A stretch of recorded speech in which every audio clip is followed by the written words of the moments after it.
আজি ঢিং সমষ্টিত আমাৰ মাননীয় সাংসদ প্ৰদ্যুৎ বৰদলৈ ডাঙৰীয়া আৰু আমাৰ মাননীয় বিধায়িকা শিৱামণি বৰা ডাঙৰীয়াৰ ওপৰত যি নিশংস আক্ৰমণ বিজেপিৰ গুণ্ডাই ক'লা কাপোৰ পিন্ধি ক'লা কাপোৰ মুখত মাৰি আক্ৰমণ কৰিছে।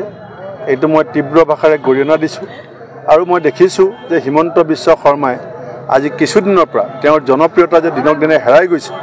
ৰাইজৰ মাজত তেওঁৰ যিটো জনপ্ৰিয়তা সেইটো ক্ৰমহ্ৰাসমান হৈ থকাৰ কাৰণে তেওঁ এতিয়া কংগ্ৰেছ দলৰ প্ৰথম শাৰীৰ নেতাসকল ভূপেন বৰাই হওক, ৰকিবুল হুছেইনেই হওক, গৌৰৱ গগৈয়ে হওক, আপোনাৰ প্ৰদ্যুৎ বৰদলৈয়ে হওক, চবকে কাৰোবাক কেছ পকৰ্দমা লগায়, কাৰোবাৰ বিৰুদ্ধে SIT লগায়, কাৰোবাক বাটে পথে আক্ৰমণ কৰাই পেলাই তেওঁ ভাবিছে যে এনেকৈ ক্ষমতাত বৰ্তি থাকিব।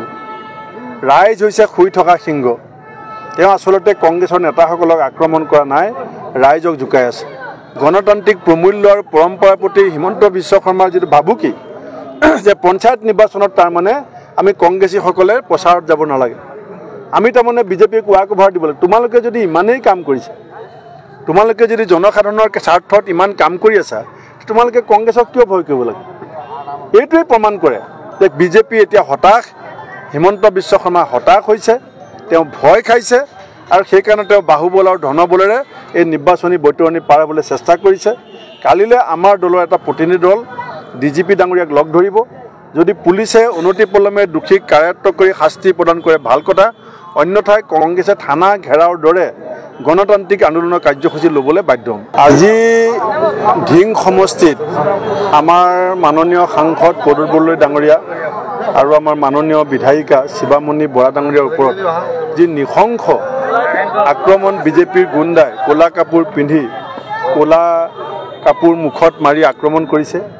এইটো মই তীব্ৰ ভাষাৰে গৰিহণা দিছোঁ আৰু মই দেখিছোঁ যে হিমন্ত বিশ্ব শৰ্মাই আজি কিছুদিনৰ পৰা তেওঁৰ জনপ্ৰিয়তা যে দিনক দিনে হেৰাই গৈছে।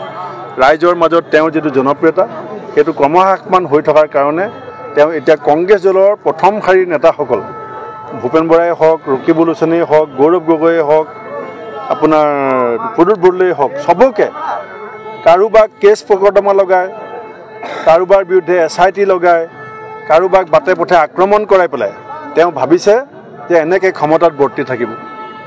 ৰাইজ হৈছে শুই থকা সিংহ। তেওঁ আচলতে কংগ্ৰেছৰ নেতাসকলক আক্ৰমণ কৰা নাই, ৰাইজক জোকাই আছে। গণতান্ত্ৰিক প্ৰমূল্য আৰু পৰম্পৰাৰ প্ৰতি হিমন্ত বিশ্ব শৰ্মাৰ যিটো ভাবুকি যে পঞ্চায়ত নিৰ্বাচনত তাৰমানে আমি কংগ্ৰেছীসকলে প্ৰচাৰত যাব নালাগে, আমি তাৰমানে বিজেপিক ৱাক অভাৰ দিব লাগে। তোমালোকে যদি ইমানেই কাম কৰিছা, তোমালোকে যদি জনসাধাৰণৰ স্বাৰ্থত ইমান কাম কৰি আছা, তোমালোকে কংগ্ৰেছক কিয় ভয় কৰিব লাগে? এইটোৱে প্ৰমাণ কৰে যে বিজেপি এতিয়া হতাশ, হিমন্ত বিশ্ব শৰ্মা হতাশ হৈছে, তেওঁ ভয় খাইছে আৰু সেইকাৰণে তেওঁ বাহুবল আৰু ধনবলেৰে এই নিৰ্বাচনী বৈতৰণি পাৰ হ'বলৈ চেষ্টা কৰিছে। কালিলৈ আমাৰ দলৰ এটা প্ৰতিনিধি দল DGP ডাঙৰীয়াক লগ ধৰিব।